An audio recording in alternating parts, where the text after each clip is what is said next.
Capítulo 2. Si bien el antisemitismo era una presencia ineludible para cualquier judío que viviera en Varsovia durante la segunda mitad del siglo pasado, existían resquicios por donde se filtraba la posibilidad de progresar y enriquecerse si de partida se tenía una base y la inteligencia necesarias para hacerlo. Siskin-Neidorf las tenía, ganadero y mercader.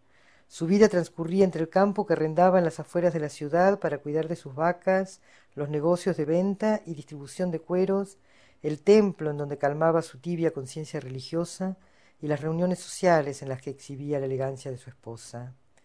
5 años atrás se había casado con Berta, hija única del mayor peletero de la comunidad, elegida para él en anuencia con el casamentero y por la cual pagaron con gusto una elevada dote.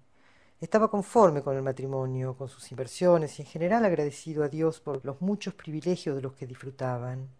Sin embargo, y a pesar de sus riquezas, un dolor habitaba en la pareja, ya que ambos deseaban con desesperación un hijo que les era negado. No era que no pudieran concebir, por el contrario. 3 veces la mujer quedó embarazada sin demoras y en las 3 los partos concluyeron felices. 3 veces barajaron nombres, soñaron destinos y fantasearon profesiones para los que estaban por venir y cada vez hubo un féretro en vez de una cuna, y el Kadish reemplazó a las nanas antes de que los bebés llegaran a cumplir los 4 meses. Los chicos nacían bien, robustos y apetentes, hasta que pasadas las primeras semanas y sin que medie para esto razón conocida, se iban apagando, como si en este mundo se les diluyera el brío con el que llegaban, como si se olvidaran de respirar, un día simplemente ya no despertaban. Consultaron médicos, tratamientos y especialistas, pero nadie pudo brindarles una respuesta efectiva. Siskin lloraba en cada pérdida no sólo el propio pesar, sino el progresivo deterioro de la salud de su esposa, que se acrecentaba tras cada final.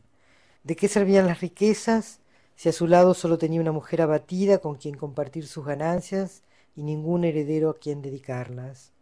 En esos pesares andaba su vida cuando un día, realizando un viaje de negocio, la llegada del viernes lo sorprendió lejos de casa. A la salida del templo al que se acercó para asistir a la ceremonia del Shabbat, alguien lo invitó a compartir la cena con su familia, cumpliendo así con el precepto judío que dicta dar asilo a quien no tenga con quien festejar esa noche. Ya casi al retirarse y mientras repetían la última copa del Vishniak, Siskin contó a sus anfitriones los motivos de su desgracia y mencionó la inquietud que sentía por su mujer. Uno de ellos le habló entonces sobre un rabino, un hombre muy mayor, sabedor famoso de una aldea vecina, que solía ser consultada por gente que viajaba de lejos especialmente en busca de su palabra. Como último recurso, y pese a no ser demasiado creyente, decidió ir a verlo con su mujer. El rabino vivía en las afueras de Białystok, una ciudad ubicada a más de 100 kilómetros de Varsovia, en una casa humilde, próxima al templo y adyacente a un gallinero, habitada por libros y con olor a humedad. El matrimonio solicitó una entrevista y tuvieron que esperar algunos días hasta que el rabino pudiera atenderlos. Cuando finalmente lo hizo, fue Siskin el encargado de exponer la cuestión mientras su mujer se mantenía en silencio y con la mirada baja. Ninguno de los dos tenía demasiadas expectativas en aquel hombrecito de oído precario y voz queda. Él los escuchó, inclinando el cuerpo hacia ellos, e hizo solo algunas preguntas inconexas, como si les gustaban los días de sol o cuál de ellos cedía en su parecer para terminar una pelea. Los problemas más difíciles tienen las soluciones más simples, sentenció por fin, y anunció que se tomaría un tiempo antes de dar una respuesta. 7 semanas tardó en su reflexión, y una vez cumplido el plazo los mandó a llamar. Fue directo y ajustado en las palabras. Vendrán otros 3 hijos, predijo.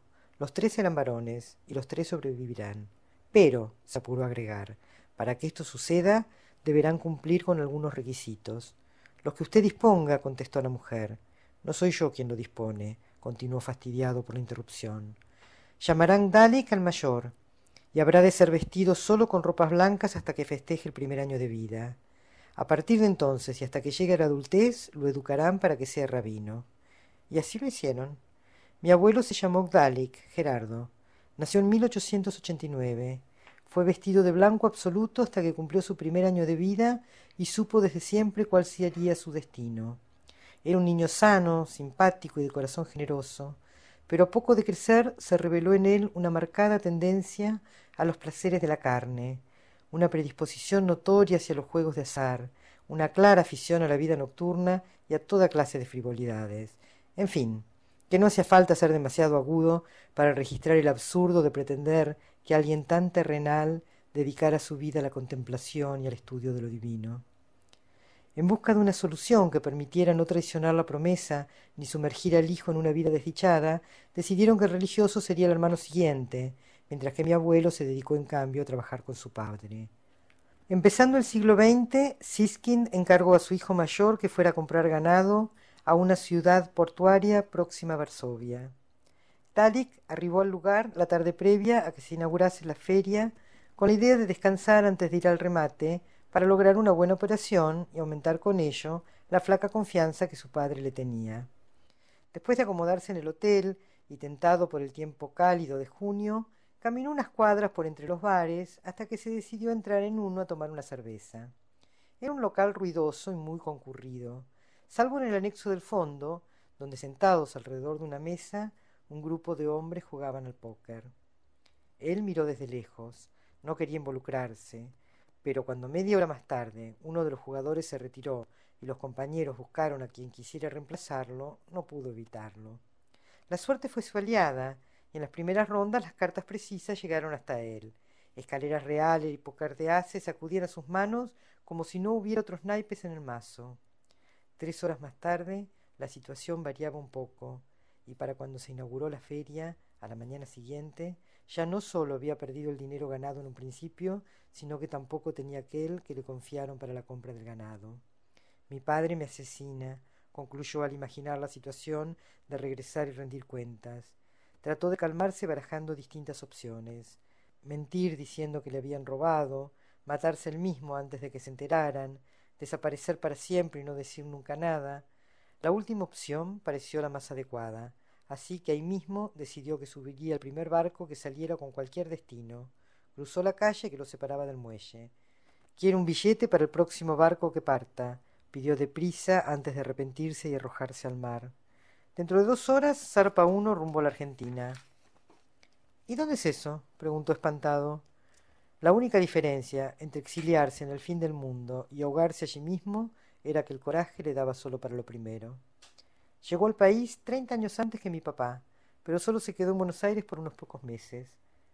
Hospedado en un hotel de la calle Lavalle, sin hablar una palabra de español y prácticamente sin dinero, se conectó enseguida con un tío suyo que vivía en los Estados Unidos para que intercediera frente a Siskin. Su padre finalmente lo perdonó y aceptó que volviera. Al tiempo de regresar a su país, Gdalik fue enviado otra vez a realizar una cobranza a un pueblo ubicado a unos 30 kilómetros de Varsovia, Grodzic Mazowiecki. Al bajar del tren y cruzar la plaza central para ir al negocio donde debía cobrar sus cuentas, mi abuelo se cruzó con una muchacha. Conocí el lugar cuando visité Polonia recientemente. Según fotos de la época, se mantiene casi idéntico. Solo se diferencia por algunas edificaciones que por entonces no existían. El piso, ahora asfaltado, y la pared de una esquina agujereada por balas nazis, quienes fusilaron allí a 30 judíos, muchos años después. Hay una cruz esvástica dibujada torpemente en rojo por entre los viejos impactos y un gran espacio porco arbolado. No me es difícil imaginar allí a mi abuela rondando la primera década del 1900, recorriendo el paseo a paso lento y dejándose mirar con disimulo cuando la pared estaba todavía intacta.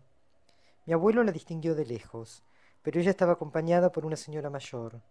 No correspondía que hablara si nadie legalizaba el encuentro, así que solo atinó a acercarse para estar seguro de que la joven también lo registrara, tras lo cual la siguió con educada distancia hasta averiguar dónde vivía. Era un hombre seductor a quien no faltaban las mujeres, pero el recuerdo de aquella con quien se cruzó en la plaza no lo abandonaba. Pasados unos días regresó al pueblo, y una vez allí, al lugar a donde la vio entrar, esperando reencontrarla. En efecto, pudo verla otras veces, pero siempre desde lejos y acompañada por la señora mayor.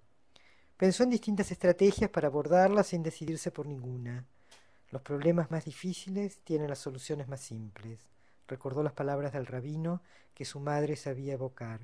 Supersticioso como era, Pensó que si el consejo había sido correcto aquella vez, ¿por qué no habría de serlo ahora? Así que vestido con su mejor traje, se presentó en la casa donde presumiblemente vivía la joven y pidió una entrevista con el jefe de familia. El señor Schlarek lo recibió. Soy Dalek Naidorf, hijo de Siskin y Berta. Vivo en Varsovia. Trabajo con mi padre y solicito permiso para conocer formalmente a su hija, dijo de un tirón y como si no estuviera nervioso. El hombre lo escuchó sorprendido. ¿A cuál de ellas se refiere? Yo tengo 10 hijas. No sabía el nombre, solo la había visto de lejos. El padre llamó entonces a las 10 hermanas, quienes se formaron en hilera, una junto a la otra, para que Dalek pudiera reconocerla. Mi abuela se llamaba Raisa. Era una mujer de cuerpo amplio y personalidad enérgica. Siendo una de las menores y como requisito para casarse, mi abuelo tuvo que colaborar pagando previamente la dote de sus cuñadas. El padre era un hombre apegado a la tradición y al dinero, que no consentía en que se casara antes que sus hermanos mayores, pero tampoco contribuía con las dotes de ellas. Mis abuelos tuvieron 5 hijos, 4 varones y una mujer: Moishe, Josek, Salek, Merik e Yasha, Inés, que murió cuando tenía 12 años en un accidente de esquí. Papá era el mayor. Nació en Varsovia el 15 de abril de 1910. Mis padres discutieron por mi nombre desde que supieron que mamá estaba embarazada, solía contarnos. Ella quería llamarme Moishe y el viejo prefería Mendel. Pelearon durante los 9 meses y me anotaron con los dos, lo que era poco común en esa época. De todos modos, y no sé por qué motivo, siempre le dijeron Michael. Llevaban una vida holgada en lo económica y cómoda en lo afectivo, en la que las funciones de la pareja estaban perfectamente definidas. Raisa era la que administraba el dinero, decidía las inversiones, fijaba los límites, y Gdalik quien lo ganaba, malcriaba a los chicos y suavizaba la severidad de su mujer. Cuando mi padre tenía 6 años, falleció su abuelo Siskind, a quien él adoraba. Siempre recordó esa muerte como un episodio traumático. En principio porque murió en su cama, y esto le causó pánico, pero además porque en ese momento logró escabullirse y presenció escondido el baño ritual con el que la tradición judía limpia a sus muertos antes de regresar el cuerpo a la tierra. Vio que lo trataban con displicencia y salió de su escondite enfurecido, gritando que lo sostuvieran con cuidado y lo lavaran con mayor respeto. Este recuerdo se inmiscuyó de por vida en sus pesadillas, pero nunca dejó de ser curioso ni entrometido. Dalik y Raisa fueron para mí 2 cuadritos colgados sobre su lado de la cama en el dormitorio del departamento de la calle Viamonte. En cada situación festiva de mi infancia, o simplemente cada vez que para mi papá era una emoción mirarnos, no dejaba de evocar: si tus abuelos vivieran, si ellos lo hubieran conocido ustedes dos, tras lo cual nos llevaba hasta las fotos y pedía que besáramos a cada uno. Puedo sentir aún hoy su brazo sosteniendo mi cintura cuando me levantaba hasta ellos, el contacto frío del vidrio en mis labios y su voz ronca y quebrado. Ellos te adorarían, repetía, y yo no podía evitar la sensación difusa de haberme perdido algo importante.